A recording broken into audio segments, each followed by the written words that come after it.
The Michigan Employment Relations Commission issued two decisions on September 20, 2010, holding that Michigan school districts had engaged in unfair labor practices by subcontracting non-teaching positions. The first case, the Pontiac School District case, involved occupational and physical therapists, OTs and PTs. The second case, concerning the Harrison Community Schools, involved teachers' aides. The links to both cases can be found on our website.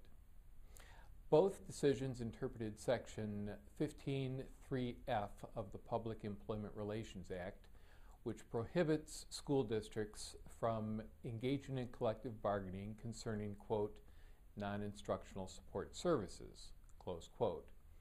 Accordingly, these decisions stand for the proposition that at least in those cases, OTs, PTs, and teachers' aides are not engaged in non-instructional support services.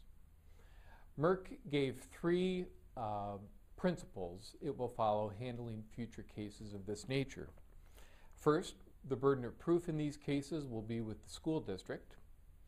Second, the phrase non-instructional support services will not necessarily be interpreted according to the many federal and Michigan laws that govern public education.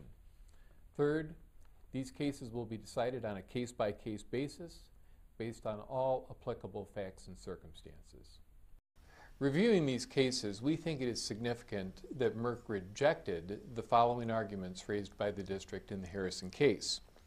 First, MERC rejected the argument that the legislature had intended for teachers' aides to be considered employees who provided non-instructional support services because they had been specifically identified as such in a draft of the legislation.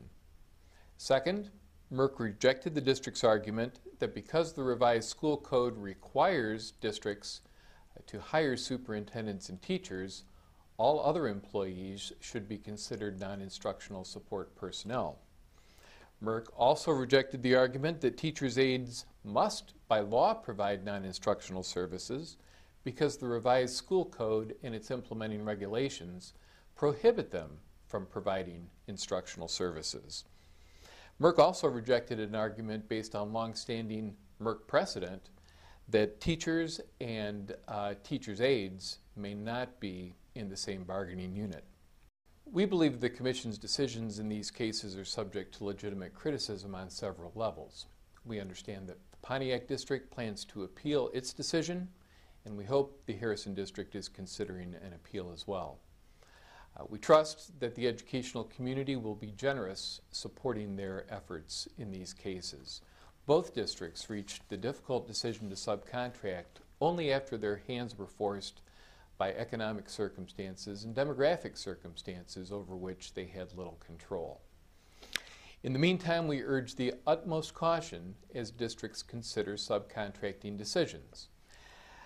The Pontiac and Harrison decisions indicate it will be almost impossible to predict the outcome in cases that do not involve traditional blue-collar occupations, such as custodial work.